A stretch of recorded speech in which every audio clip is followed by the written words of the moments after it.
Hello there and welcome to episode 4 of my Forbidden Door series on Total Extreme Wrestling, and today we have AEW Dynamite. The second episode of Dynamite and the third AEW show out of these 4 episodes, which means next episode will be an Impact based episode. About Dynamite today, we're going to the Walter Pyramid in Long Beach, California.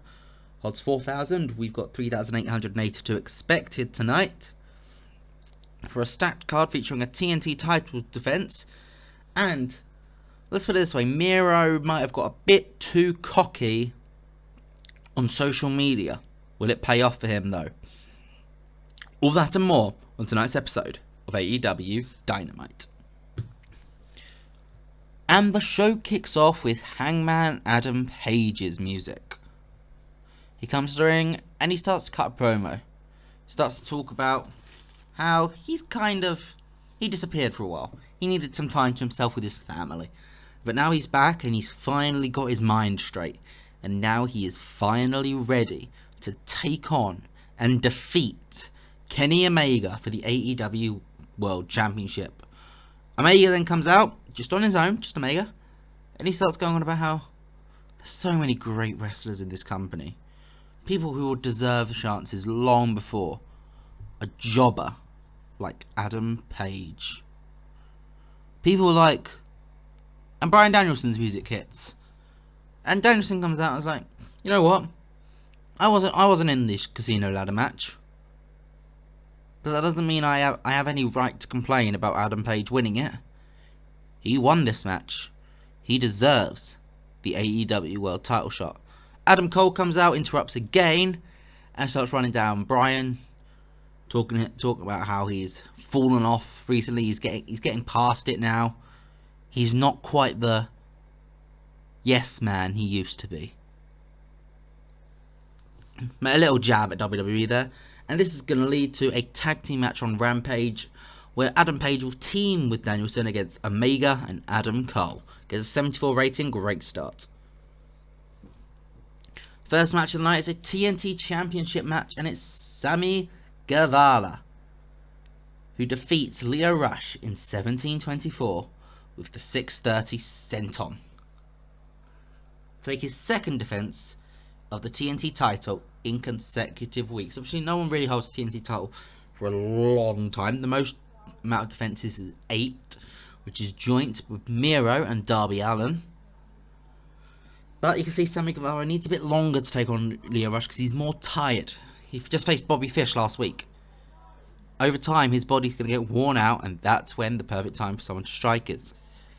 Gets a 54 rating, 59 for Gavala, 51 for Rush. Not too bad. Women's match next, as Jaime Hayter and Rebel defeat Ruby Soho and Thunder Rosa. When Jaime Hayter pinned what should be Ruby Soho, with a curb stomp, after Cassie Lee and Jessie McKay run in to attack Soho. And afterwards, they continue beating down the Inspiration Are All Elite. If I was any good at Photoshop, I'd make a graphic for that right now. But I'm not good at Photoshop, so I won't. 58 rating. The AEW World Tag Team match, 60-minute time limit. The Lucha Brothers take on Proud and Powerful.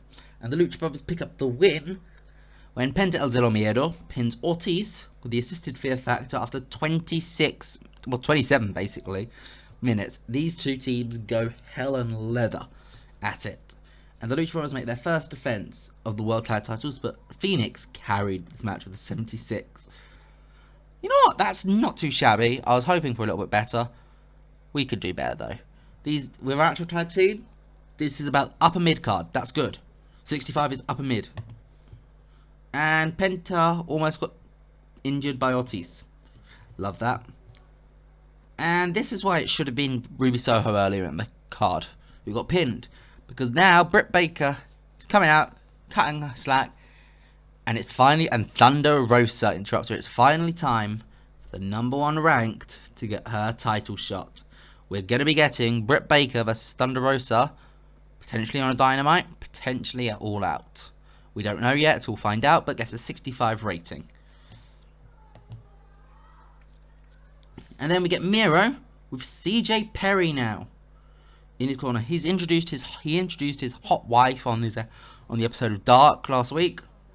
This is her Dynamite reveal, and pretty much it's talking about how on Twitter Miro might have got a little bit too arrogant, and he called out Cody and said he could take on his entire family in one go, which led to a 1-on-3 handicap match being booked. Miro versus Cody Rhodes, Brock Anderson, and Lee Johnson.